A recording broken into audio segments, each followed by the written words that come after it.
Hello दोस्तों, आपका दोस्त खुर्रम काज़मी। आज हम लोग वैक्यूम के बारे में, वैक्यूम पंप के बारे में बात करेंगे। रेफ्रिजरेशन, एयर कंडीशनिंग इंडस्ट्री में ख़ास तौर से रिपेयरिंग के लिए हमें वैक्यूम पंप की ज़रूरत पड़ती है। Vacuum pump different different type के आते हैं और रियल में वैक्यूम करने के लिए वैक्यूम पंप का ही यूज़ करना चाहिए। बहुत से लोग कंप्रेसर का इस्तेमाल करते हैं, फ्रिज के कंप्रेसर का इस्तेमाल करते हैं, लेकिन वैक्यूम तो वैक्यूम पंप के ज़रिए से ही होता है।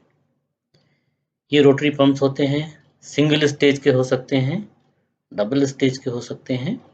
तो यहाँ पे हम लोग कुछ वैक्यूम पंप्स के बारे में बात करेंगे। बेसिकली वैक्यूम है क्या? जो भी एटमॉस्फेयर का प्रेशर है, जो भी हवा का यहाँ पे दबाव है, करीब-करीब एयर का प्रेशर हम देखेंगे तो 1 बार के इक्विवेलेंट है, मीन्स 14.7 psig के बराबर है। इसको हटाने का नाम ही वैक्यूम है। अगर हम इसको माइक्रोन में कन्वर्ट करेंगे तो 7,60,000 माइक्रोन यहाँ पे वैक्यूम का पॉसिबिलिटीज़ है, यहाँ पे प्रेशर है, इसको हम हटा सकते हैं। इसको हटाने के लिए अगर हम एक नॉर्मल कंप्रेसर इस्तेमाल करते हैं, तो ये नॉर्मल कंप्रेसर में क्योंकि स्लिप होने वाला पिस्टन होता है, तो ये वैक्यूम नहीं कर पाता। हमें लगता है कि वैक्यूम हो रहा है, लेकिन थोड़ी-सी एयर निकालने के बाद मेबी जो 7,60,000 माइक्रोन की हम बात कर रहे हैं, हो सकता है ये 2 लाख, 2.5 लाख माइक्रोन तक वैक्यूम को क्रिएट कर दें वहाँ पे। बट हमारी रिक्वायरमेंट और नीचे है। जो भी नॉन कंडेंसेबल गैसेज़ हैं, ख़ास तौर से नाइट्रोजन है या कुछ पोर्शन ऑक्सीजन का है, इसे हम कंप्रेस नहीं कर पाते, हमारा कंप्रेसर कंप्रेस नहीं कर पाता। और अगर एक बहुत छोटी-सी क्वांटिटी भी अवेलेबल है, 2 बबल भी, 4 बबल भी मौजूद हैं छोटे-छोटे, तो ये कैपिलरी में जाके लिक्विड के बीच में अटक जाते हैं। और जब ये लिक्विड के बीच में अटक जाते हैं, तो क्या परेशानी होती है? हमारा रेफ्रिजरेंट का फ्लो स्लो डाउन हो जाता है। और आप लोगों को पता है कि कैपिलरी एक बहुत महीन ट्यूब है। जैसे ही इस कैपिलरी में एयर के बबल्स पहुँचते हैं, लिक्विड का वहाँ से फ्लो जो है वो स्लो डाउन हो जाता है। और अभी तो सिचुएशन थोड़ा-सा चेंज है। हम लोग R32 यूज़ कर रहे हैं, R410 यूज़ कर रहे हैं। इनके हेड प्रेशर्स बहुत ज़्यादा हैं। 400 साढ़े 400 पाउंड हेड प्रेशर है। और हम अफ़ोर्ड नहीं कर सकते कि हम इस प्रेशर को किसी कैपिलरी में रोक लें। जैसे ही ये प्रेशर रुकता है, जैसे ही इसमें एयर बबल आके कैपिलरी में फँसता है, हेड प्रेशर बढ़ना शुरू हो जाता है। और हेड प्रेशर बढ़ता है तो फिर ये डेंजरस होता है कंप्रेसर की वाइंडिंग के लिए भी, एनवायरनमेंट के लिए भी वहाँ पे। और इवन ये कि कंप्रेसर के जो हम लोग ब्लास्ट की बात सुनते हैं ना, मेन पर्पज़ ये है, उसका मेन वजह ये है कि लोग ट्रेनिंग लेके प्रॉपर तरीके से काम नहीं कर रहे हैं। अगर सही तरीके से वर्क किया जाए, अगर सही एनवायरनमेंट में, सही कंडीशंस में, सही इक्विपमेंट के साथ में, सही ट्रेनिंग के साथ में, सही नॉलेज के साथ में हम काम करें, तो किसी तरह की परेशानी नहीं होने वाली। तो यहाँ पे हम लोग देखेंगे डिफरेंट डिफरेंट वैक्यूम पंप्स हैं और ये वैक्यूम पंप्स सिंगल स्टेज के हो सकते हैं और डबल स्टेज के हो सकते हैं। कुछ खास चीज़ें हम लोग वैक्यूम पंप की यहाँ पे डिस्कस करेंगे। ये जो पंप्स होते हैं इनमें रोटर मूव करता है। सिंगल स्टेज के हो सकते हैं, सिंगल रोटर वाले हो सकते हैं और डबल स्टेज 2 रोटर वाले हो सकते हैं। ये ऑयल बेस्ड होते हैं, तो इसमें हमें बहुत ख्याल रखना पड़ता है कि इसका ऑयल हमेशा साफ-सुथरा क्लीन रहे। और वैक्यूम पंप में वैक्यूम पंप ऑयल ही चार्ज करना चाहिए। इसमें प्रेशर देने की फैसिलिटी नहीं होती है। ये जो पोर्ट आप सामने देख रहे थे, ये वैक्यूम के लिए पोर्ट बना हुआ है। इन्हें हम स्विच से ऑन ऑफ कर सकते हैं। डिफरेंट डिफरेंट वैक्यूम पंप्स हम आपको यहाँ पे दिखा रहे हैं। सिंगल स्टेज का, वन स्टेज का पंप है। जब हम वन स्टेज के पंप की बात करते हैं, तो यूँ समझिए कि तकरीबन ये 150 माइक्रोन तक वैक्यूम करने की क्षमता रखता है। और एक एयर कंडीशनर की अगर हम बात करें, तो हमको 1500 माइक्रोन से नीचे का वैक्यूम चाहिए है। रेफ्रिजरेटर की बात करें, तो हमें 500 माइक्रोन से नीचे का वैक्यूम चाहिए है। वैक्यूम करने से होता क्या है, अव्वल तो इसके अंदर जो गैसेस मौजूद हैं, ख़ास तौर से वो गैसेस जो कंडेंसेबल नहीं है, नॉन कंडेंसेबल गैसेस मौजूद हैं, उनको बाहर निकालना है। और पूरे सिस्टम से, खास तौर से डीप फ्रीजर्स के लिए या रेफ्रिजरेटर्स के लिए, जहां भी माइनस में टेम्परेचर जाता है, वहां से मॉइस्चर को भी बाहर निकालना है। अब बहुत से लोग वैक्यूम करते वक्त या मशीन को गर्म करते हैं और दूसरी तरकीबें लगाते हैं, कुछ करने की ज़रूरत नहीं है।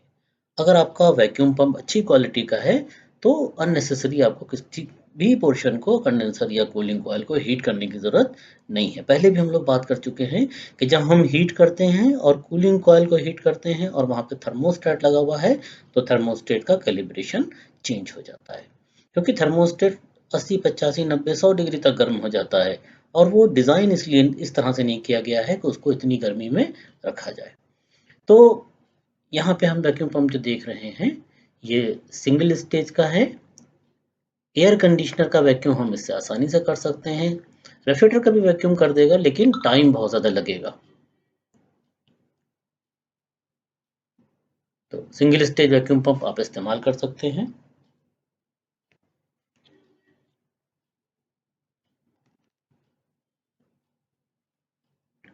जब भी आप वैक्यूम पंप लें तो उसके ऊपर देखें कि कितने सीएफएम का है वो, क्योंकि कम सीएफएम का है तो वक्त ज़्यादा लगेगा। इस पंप में देखिए अक्सर पंप ऐसे होंगे जिसमें सक्शन के पॉइंट के ऊपर आपको एक वाल्व मिलेगा।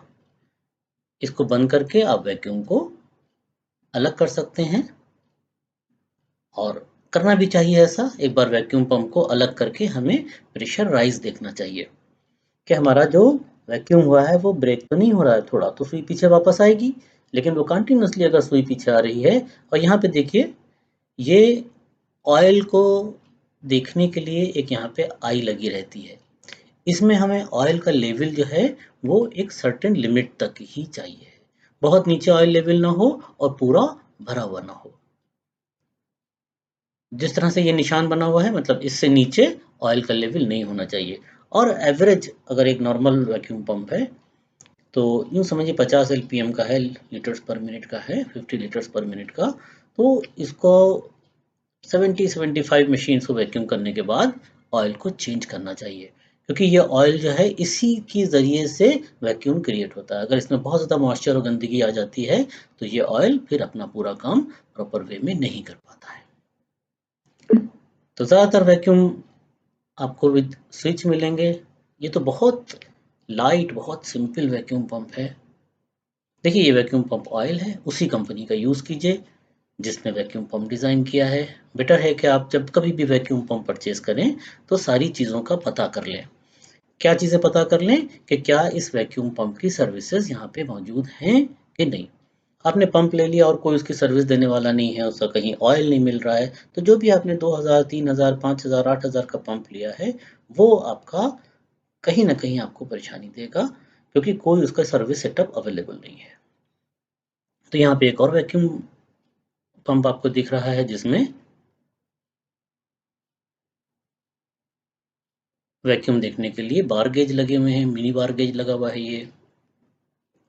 डिफरेंट डिफरेंट रेफ्रिजरेंट्स के लिए भी ये गेजेस आते हैं। आप 600 ए का गेज यूज़ कर सकते हैं, आप 290 के गेजेस आते हैं, उनको यूज़ कर सकते हैं।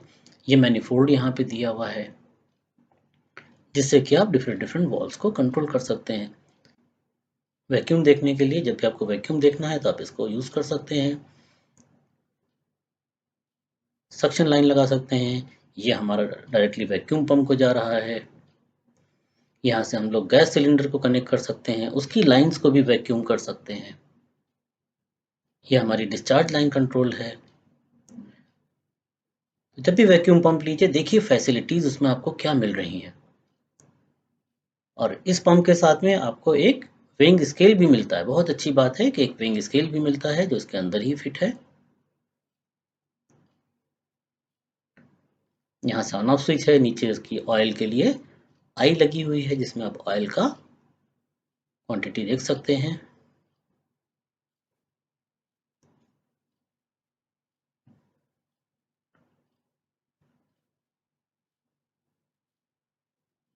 तो देखभाल के अच्छी क्वालिटी का वैक्यूम पंप लीजिए।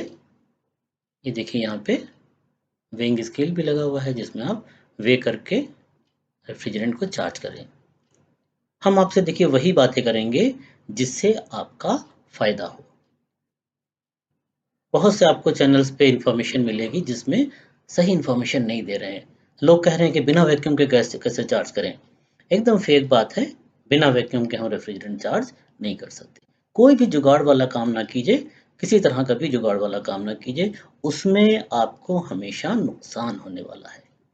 किसी जुगाड़ से किसी तरह से कोई बता रहा है ऐसे गैस चार्ज कर दिए, ऐसे डिस्चार्ज से निकाल दीजिए। दोस्तों ये सब झूठ-मूठ की बातें हैं।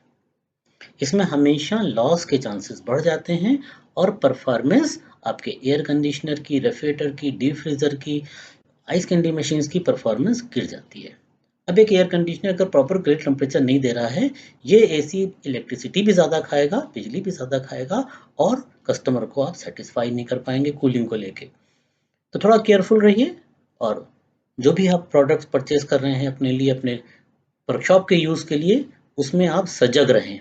आपको क्या चाहिए है ये आपको मालूम होना चाहिए। ये वीडियो स्पेशली हम इसलिए बना रहे हैं क्योंकि काफ़ी लोगों के मैसेजेस थे, वो जानना चाहते हैं कि भाई कैसा पंप हम लें, किस तरह का होना चाहिए, क्या उसकी क्वालिटीज़ होना चाहिए, क्या उसका स्पेसिफिकेशन होना चाहिए। तो यहाँ पे हम आपको डिफरेंट डिफरेंट पंप्स दिखा रहे हैं जिसमें आप जज कर सकते हैं कि बेसिकली आपको क्या चाहिए। तो हम एक ऐसा पंप चाहते हैं जो फास्ट वैक्यूम करे, जो अच्छा वैक्यूम करे, जिसकी सर्विसेज अवेलेबल हों, जो यहाँ पे हमें ऑयल भी प्रोवाइड करा सके क्योंकि हर थोड़े दिनों बाद हमको इसका ऑयल चेंज करना होता है। हमको प्रॉपर उसके सीएफएम्स माइक्रॉन्स का पता होना चाहिए। ये तो देखिए 25 माइक्रॉन तक करने वाला, 25 माइक्रॉन्स तक वैक्यूम करने वाला पंप है। ये इसमें ऑयल का लेवल आप यहाँ पे देख सकते हैं, बहुत विजिबल। और यहीं पे आपको ऑयल के कलर से भी पता लग जाता है कि ये वैक्यूम पंप अब इसका ऑयल चेंज करने वाला है।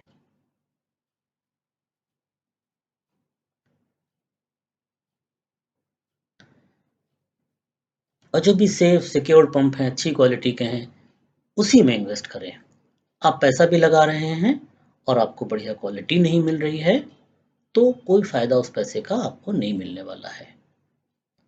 बहुत से पंप ऐसे होते हैं जिसमें एक एग्जॉस्ट दिया होता है। ये एग्जॉस्ट जो आपके ऑयल में मॉइस्चर इकट्ठा हो जाता है, उसको निकालने के काम आता है। तो देखभाल के अच्छी क्वालिटी का पंप लेंगे, आपको कभी भी कहीं भी परेशानी होने वाली नहीं है। इसी तरह से वैक्यूम को चेक करने वाले भी डिजिटल गेजेस आते हैं, मीटर्स आते हैं, अलग-अलग कंपनीज़ के आते हैं। आप एक सिंपल सीधा-सा गेज ले सकते हैं, मिली बार गेज ले सकते हैं, बार गेज ले सकते हैं या इलेक्ट्रॉनिक गेज ले सकते हैं। और एक बार फिर मैं आपसे कहूँगा बहुत पैसा लगाने की ज़रूरत नहीं है। देखिए अगर वो परफ़ॉर्म कर सकता है, ये थर्मोकपल कपलर के साथ में है। अभी हमारे एक दोस्त ने मैसेज किया कि उन्होंने ये लिया है, अब वो समझ नहीं पा रहे हैं कि कपलर कैसे लगाएँ। तो आपको जब कभी भी आप परचेज़ कर रहे हैं, थोड़ा-सा वक़्त देके क्योंकि आपका पैसा इसमें जा रहा है। 2200, 2500, 3000, 3500 का ये गेज आपको मिलेगा। तो समझ लीजिए कि इसमें जो चीज़ें आपको साथ में एक्सेसरीज़ मिल रही हैं, वो आपके यूज़ की हैं कि नहीं।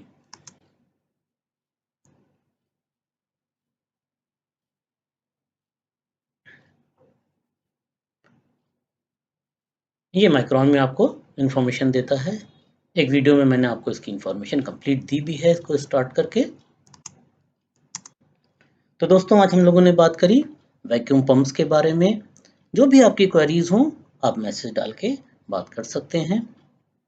और हमारी तो यही मनोकामना है, हम तो यही चाहते हैं कि आप बहुत बढ़िया से मज़े से अच्छे से काम करें, खूब पैसा कमाएं और लॉसेस कम करें, फेल्यूर्स कम करें, रिपीट आपकी चांसेस जो हैं वो मैक्सिमम रिड्यूस हो जाएं। Thank you very much.